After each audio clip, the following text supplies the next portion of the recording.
নমস্কার বন্ধুরা, বর্তমান খবর ইউটিউব চ্যানেলে আপনাদের সবাইকে পুনরায় অনেক অনেক স্বাগত।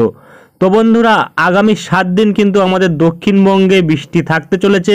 বিক্ষিপ্ত থেকে মাঝারি ধরনের বৃষ্টি, কোনো কোনো জায়গায় বিস্তীর্ণ অঞ্চল জুড়ে বৃষ্টি এবং তারই সাথে কিন্তু বজ্রপাত এবং বজ্রঝড় থাকতে পারে, এমনই কিন্তু জানাচ্ছে আমাদের ভারতীয় মৌসুম ভবন। ভারতীয় মৌসুম ভবন কী বলছে তা কিন্তু তুলে ধরবো আমরা এই ভিডিওতে, এবং এরই সাথে সাথে আমাদের দক্ষিণবঙ্গে আজ ও আগামীকাল কিন্তু কমলা সতর্কতা থাকতে চলেছে। কোন কোন জেলায় থাকছে তা কিন্তু দেখাবো, এবং এরই সাথে বৃষ্টির পরিমাণে কিন্তু অনেকটা পরিবর্তন ঘটেছে। কোন কোন জেলায় পরিবর্তন ঘটেছে তা কিন্তু দেখাবো, এবং এরই সাথে সাথে আমাদের উত্তরবঙ্গের ওপরও কিন্তু সতর্কতা জারি রয়েছে। তবে গতকাল যে আপডেট দিয়েছিলাম তাতে কিন্তু পরিবর্তন ঘটেছে। কি পরিবর্তন ঘটেছে তাও কিন্তু আমরা তুলে ধরবো, এবং আগামী কিছুদিন আবহাওয়ার পরিস্থিতি কেমন থাকতে চলেছে, দক্ষিণবঙ্গে কবে কোথায় কোথায় বৃষ্টি হতে পারে তা কিন্তু দেখাবো। তাই বিস্তারিত জানতে হলে ও সঠিক আপডেটটি পেতে হলে ভিডিওটি অবশ্যই শুরু থেকে শেষ অবধি দেখবেন, এবং ভালো লেগে থাকলে একটি লাইক করবেন। আর আমাদের ভিডিওটির নিচে একটি লাল রঙের সাবস্ক্রাইব বাটন আছে, সেটিকে টিপে তার পাশে থাকা বেল আইকনটিকে অল অপশনে দিয়ে আমাদের সাথে থাকবেন। এবং আপনারা বর্তমানে ভিডিওটি কোন জেলা বা জায়গা থেকে দেখছেন, সেখানকার আবহাওয়ার পরিস্থিতি কেমন আছে তা কিন্তু অবশ্যই কমেন্ট বক্সে কমেন্ট করে জানাতে ভুলবেন না। তো চলুন বন্ধুরা, আমরা ভিডিওটিকে শুরু করব। তবে তার আগে দেখে নেব আমাদের ভারতীয় মৌসুম ভবন ও আলিপুর আবহাওয়া দপ্তর কী বলছে। তো বন্ধুরা, আমরা চলে এসেছি ভারতীয় মৌসুম ভবনের আপডেটে। এখানে প্রকাশিত আপডেটে কিন্তু বলা হচ্ছে একটি পশ্চিমী ঝঞ্ঝা রয়েছে এবং একটি ঘূর্ণাবর্ত রয়েছে।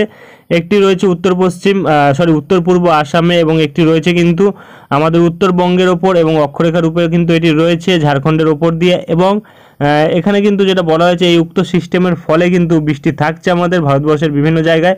উত্তর পশ্চিম ভারতবর্ষে বৃষ্টি থাকবে, মধ্য ভারতবর্ষে বৃষ্টি থাকবে, দক্ষিণ ভারতবর্ষে বৃষ্টি থাকবে। তারই সাথে কিন্তু আমাদের উত্তর পূর্ব ও তার সংলগ্ন পূর্ব ভারতবর্ষ, অর্থাৎ আমাদের আসাম, মেঘালয়, নাগাল্যান্ড, মণিপুর, মিজোরাম, ত্রিপুরা, ওইসব জায়গাগুলিতে কিন্তু বৃষ্টির পরিমাণ বেশি থাকবে। তারই সাথে কিন্তু আমাদের পূর্ব ভারতবর্ষ, অর্থাৎ আমাদের পশ্চিমবঙ্গ, বিহার, ঝাড়খণ্ড, উড়িষ্যা, এইখানেও কিন্তু বৃষ্টি থাকবে। তবে বৃষ্টির পরিমাণটা কিন্তু উত্তরবঙ্গ এবং তারই সাথে কিন্তু আমাদের উত্তর পূর্ব ভারতবর্ষ এই জায়গার তুলনায় কিন্তু কম থাকবে, যেটা বর্তমানে বলা হয়েছে মৌসুম ভবনের তরফ থেকে।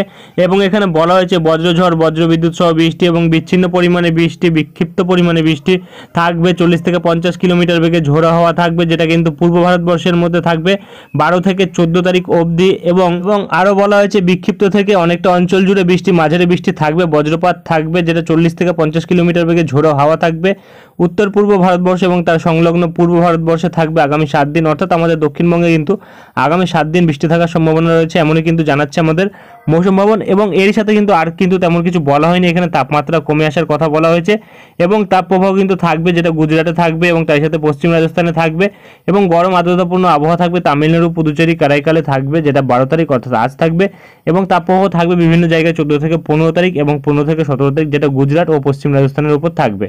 এবং এখানে যদি আমরা ফোরকাস্ট ম্যাপ দেখি, তাহলে কিন্তু দেখা যাচ্ছে সতর্কতা কিন্তু থাকছে আর ঝাড়খণ্ড ও আমাদের উত্তরবঙ্গ, তার সাথে সিকিমের ওপর থাকছে কমলা সতর্কতা, এবং আমাদের দক্ষিণবঙ্গ, ওড়িশা ও বিহারে থাকছে হলুদ সতর্কতা বজ্রঝড় বৃষ্টির জন্য। এবং আমাদের উত্তর পূর্ব ভারতবর্ষ অর্থাৎ আসাম এবং তার সাথে অরুণাচল প্রদেশ এবং মেঘালয়, নাগাল্যান্ড, মণিপুর, মিজোরাম, ত্রিপুরা, এইসব জায়গাগুলিতে কিন্তু দেখা যাচ্ছে যে সতর্কতা কিন্তু থাকছে বজ্রবিদ্যুৎ সহ বৃষ্টির জন্য হলুদ, এবং তারই সাথে কিন্তু দেখা যাচ্ছে যে ভারী বৃষ্টি থাকার সম্ভাবনা রয়েছে। এবং যদি আমরা আগামীকালও দেখি, আগামীকালও কিন্তু সতর্কতা থাকছে, 13 তারিখ থাকছে, এবং তার সাথে আমরা দেখতে পাচ্ছি 14 তারিখও কিন্তু সতর্কতা থাকছে, এবং 15 তারিখও কিন্তু সতর্কতা থাকছে এই পাশে লক্ষ্য করা যাচ্ছে। তবে আসামের ওপর থাকছে অরুণাচল প্রদেশ, এবং তার সাথে কিন্তু এপাশে নাগাল্যান্ড, মণিপুর, মিজোরামের ওপর কোনো সতর্কতা কিন্তু থাকছে না, আসাম ও মেঘালয়ের ওপর কিন্তু থাকছে। এবং তার সাথে কিন্তু এপাশে আমরা 16 তারিখ থেকে দেখতে পাচ্ছি যে নিউট্রাল ওয়েদার কিন্তু থাকছে। এবং আর